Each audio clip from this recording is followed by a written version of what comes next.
कौन है यार? सरप्राइज। तुम? हाँ हम। आपको पसंद नहीं हम यहाँ आ गए? एक मिनट। तो तुम यहाँ पे कैसे? मतलब किसने एड्रेस दिया यहाँ का? हम माँ बाबूजी से ही लेकर आए थे गांव से। कहा है ना, आप गांव आते नहीं है मिलने, हमें आपको बहुत याद आता है, इसलिए माँ बाबूजी बोले कि अब से बहू तुमको गांव में रहने का कोई जरूरत नहीं, तुम जाओ शहर और जाके उन नालायक के पास रहो। हम तो ऐसा नहीं बोल सकते, बाबूजी बोले थे, इसलिए हमने सोचा कि अपना बोरिया बिस्तर उठाते हैं और आप ही के पास चले आते हैं। अब आपको यहाँ शहर में अकेले रहने की कोई जरूरत नहीं है। अब आपकी धर्मपत्नी आ गई है ना, आपका कपड़ा धोना, खाना बनाना, आपका जूता पॉलिश करना, आपको सुबह रोज उठाकर दफ्तर भेजना, सारा काम हम संभालेंगे। और आपका ये आलीशान सा सुंदर सा घर भी। अब आपको ना किसी चीज का तकलीफ लेने की जरूरत नहीं है। अब हम आ गए हैं, हम संभाल लेंगे आपको भी और इस घर को भी। कहाँ दिख रहे हैं बार बार पीछे? कोनो है का? कोई है? नहीं, मेरे अलावा मेरे कमरे में कौन रहेगा? मतलब मैं ये कह रहा था कि तुम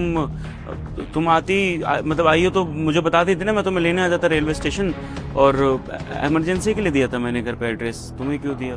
हम आपको तोहफा देना चाहते थे, इसलिए बिना बताए चले आए। आपका सारी बातें यही खड़े खड़े करेंगे, हमको अंदर नहीं बुलाएंगे या वापस भेज देंगे गाँव? हाँ आओ बैठो।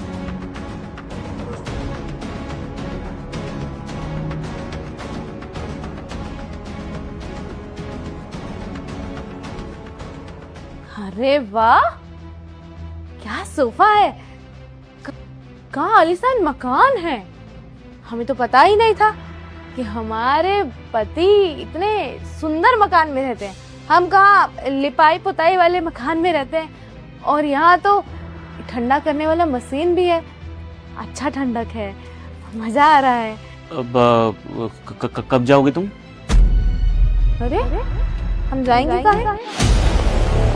हम तो रहने आए, बाबूजी ने बोला है अब वापस मत आना, और अगर आना तो आपको साथ लेके आना। अब हम यहीं रहेंगे। देखो तुम शायद समझ नहीं पा रही हो, तुम गांव के रहने वाली लड़की, मैं शहर में पला बड़ा यहीं पर, और यहीं अकेले रहता रहूं, तो कंपनी भी मेरी यहीं पर है, काम भी यहीं करता हूं।